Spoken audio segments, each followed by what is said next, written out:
Hi friends, welcome back to my channel. ഒരു പുതിയ വീഡിയോയിലേക്ക് എല്ലാവർക്കും സ്വാഗതം. ഈ ചാനൽ ആദ്യമായിട്ട് കാണുന്ന ആരെങ്കിലും ഉണ്ടെങ്കിൽ ഒന്ന് സബ്സ്ക്രൈബ് ചെയ്യാൻ മറക്കരുത്. കൂടാതെ നിങ്ങൾക്ക് വീഡിയോ ഇഷ്ടമായ ലൈക്ക് ചെയ്യാനും ഷെയർ ചെയ്യാനും മറക്കരുത്.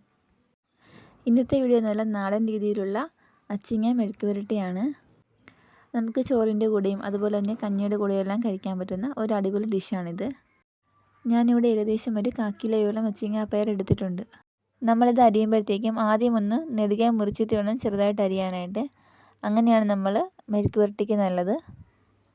നമ്മൾ ആദ്യമേ പയറൊന്ന് രണ്ടാക്കിയിട്ട് വേണം പിന്നെ ചെറുതായിട്ട് അരിയാനായിട്ട്.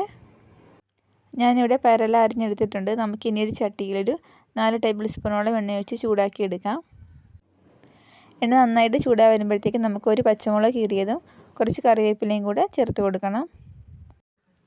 നമുക്കതൊന്ന് ചെറുതായിട്ടൊന്ന് ഇളക്കി കൊടുക്കാം.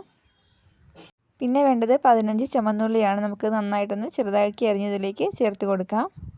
നമുക്കിത് ഏകദേശം 1 മിനിറ്റോളം ചെറിയ തീയിലൊന്ന് വഴറ്റിയെടുക്കണം. നമ്മൾ ആദ്യമേ തന്നെ ഇങ്ങനെയൊന്ന് ഉള്ളി വഴറ്റുമ്പോഴത്തേക്കും ഉള്ളിയുടെ ആ മധുരിപ്പൊന്നും ഉണ്ടാവത്തില്ല, അത് മാറിക്കിട്ടും. വഴറ്റിയിട്ട് നമുക്കിതിലേക്ക് നമ്മൾ നേരത്തെ അരിഞ്ഞു വെച്ചിരിക്കുന്ന അച്ചിങ്ങാപ്പയർ ചേർത്ത് കൊടുക്കാം. നമുക്ക് ഈ പയർ നന്നായിട്ടൊന്ന് ഇളക്കി യോജിപ്പിച്ചെടുക്കാം. കുറച്ച് സമയം ഇങ്ങനെ ഒന്ന് വഴറ്റി മിക്സ് ചെയ്തെടുക്കണം. ഒരല്പസമയം ഒന്ന് വഴറ്റിയിട്ട് നമുക്കിനി ഈ പയറിലേക്ക് ആവശ്യമുള്ള ഉപ്പ് കൂടി ചേർത്ത് കൊടുക്കാം. ഉപ്പും കൂടി ചേർത്ത് നന്നായിട്ടൊന്ന് വഴറ്റിയെടുക്കണം. നമുക്ക് ഈ പയർ മെഴുക്ക് പുരട്ടി ഉണ്ടാക്കാനായിട്ട് അരിയുന്ന സമയം മാത്രമേ എടുക്കത്തുള്ളൂ. ബാക്കിയെല്ലാം നമുക്ക് പെട്ടെന്ന് തന്നെ റെഡിയാക്കി എടുക്കാനായിട്ട് സാധിക്കും. ഒരു 10-15 മിനിറ്റ് കൊണ്ട് നമുക്കിതെല്ലാം റെഡിയാക്കി കിട്ടും.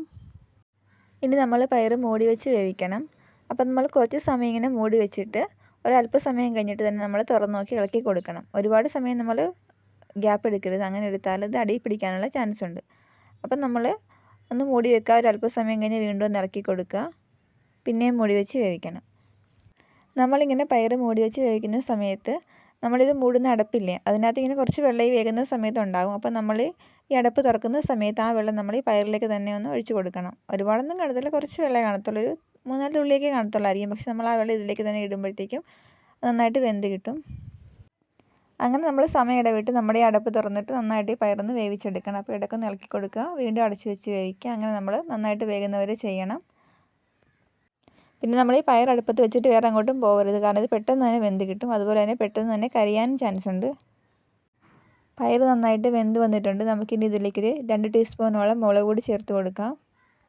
നമുക്കൊരു 1/2 മിനിറ്റോളം ചെറിയ ഫ്ലെയിമിലിട്ട് നമ്മുടെ പൊടി നന്നായിട്ടൊന്ന് മിക്സ് ചെയ്തെടുക്കാം. എന്നിട്ട് നമുക്ക് ഫ്ലെയിം ഓഫ് ചെയ്യാം. ഇവിടെ ഞാനിപ്പോൾ 2 ടീസ്പൂൺ മുളക് പൊടി ചേർത്തത് കൊണ്ട് തന്നെ ഒരു മീഡിയം എരിവാണ് കിട്ടുന്നത്. നല്ല സ്പൈസി ആയിട്ട് വേണമെങ്കിൽ നമുക്കൊരു 3-4 ടീസ്പൂൺ മുളക് പൊടി ചേർത്ത് കൊടുക്കാം. എന്നാലും നമുക്കൊരു സാധാരണ രീതിയിലുള്ള എരിവ് മതിയെങ്കിൽ ഇത്ര തന്നെ പൊടി മതിയാകും. ഇതാണ് നമ്മുടെ ഇന്നത്തെ റെസിപ്പി. സ്കൂളിലും കോളേജിലൊക്കെ നമ്മൾ ലഞ്ച് ബോക്സ് കൊണ്ടുവരുന്ന സമയത്ത് ഒഴിവാക്കാനാവുന്ന ഒരു ഐറ്റം തന്നെയായിരുന്നു ഇത്. വീഡിയോ ഇഷ്ടപ്പെട്ടാൽ ലൈക്ക് ചെയ്യാനും ഷെയർ ചെയ്യാനും മറക്കരുത്. അപ്പോൾ ഇതുപോലെ നമുക്ക് പുതിയൊരു വീഡിയോ ആയിട്ട് വീണ്ടും കാണാം.